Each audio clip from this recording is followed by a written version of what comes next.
everyone, my name is Raymart V. Martinez and I'm going to demonstrate to you proper way of rectal suppository installation. Definition of rectal installation. The rectal suppository are used primarily for their local action such as laxative and fecal softeners. Systematic effects are also achieved with rectal suppository. It is important to ensure suppository is placed past the internal and sphincter and against the rectal mucosa. Assessment.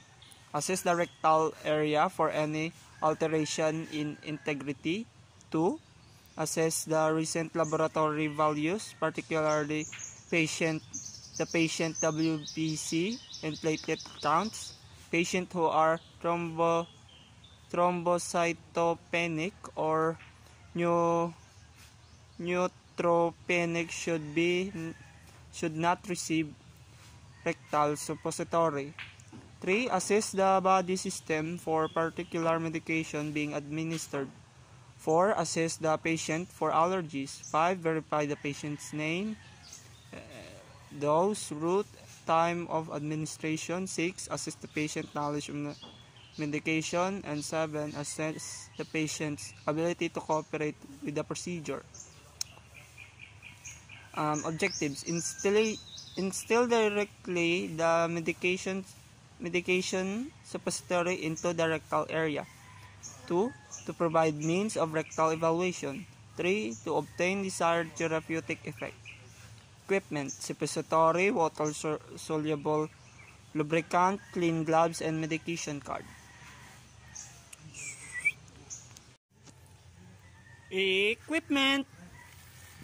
The dressing tray contain the following: sterile gloves, gauze dressing, sterile dressing set or suture set, sterile cleaning solution, clean disposable gloves, sterile basin, may optional, sterile drape, plastic bag or other appropriate waste container or soil dressing, waterproof pad and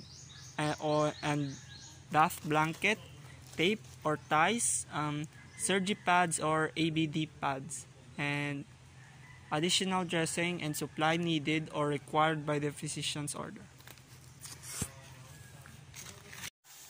Procedure: gather equipment, check medication order against the original physician's order according to agency policy. Clarify any inconsistencies, check the patient's chart for allergies. Know the actions, special nursing considerations, and safe dose range. Purpose of administration and adverse effects of the medication to be administered. Consider the appropriateness of the medication for this patient. Place medication in a tray or move the medication cart outside of the patient's room or prepare for administration in the medication area.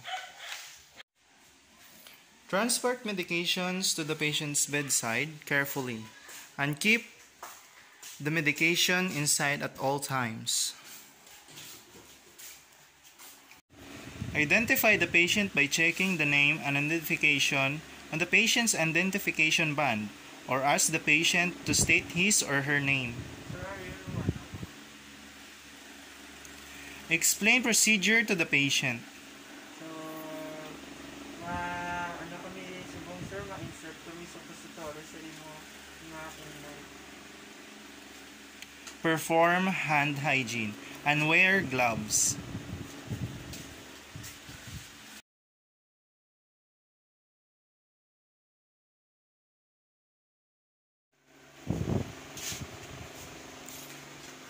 After performing hand hygiene, assess the patient on his or her left side in a Sims position.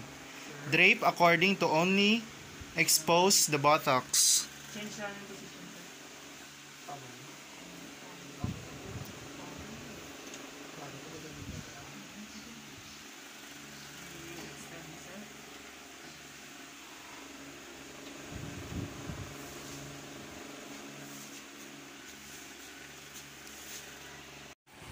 Remove the suppository from its wrapper. Apply lubricant to the rounded end. Lubricate the index finger of your dominant hand.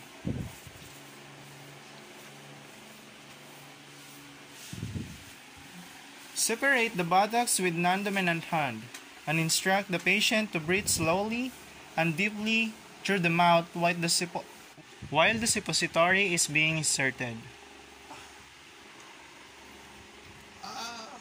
Using the index finger, insert the suppository round end first.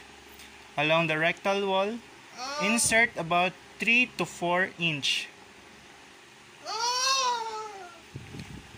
Use toilet tissue to clean any stool or lubricant. Use toilet tissue to clean any stool or lubricant from around the anus. Release the buttocks. Encourage the patient to remain on his or her side for at least 5 minutes and retain the suppository for the appropriate amount of time for the specific medication.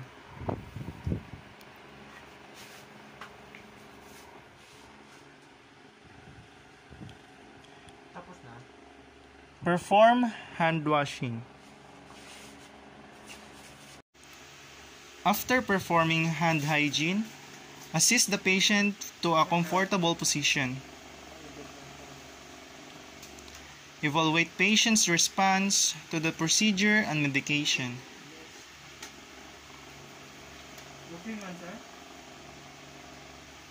That's all. Thank you.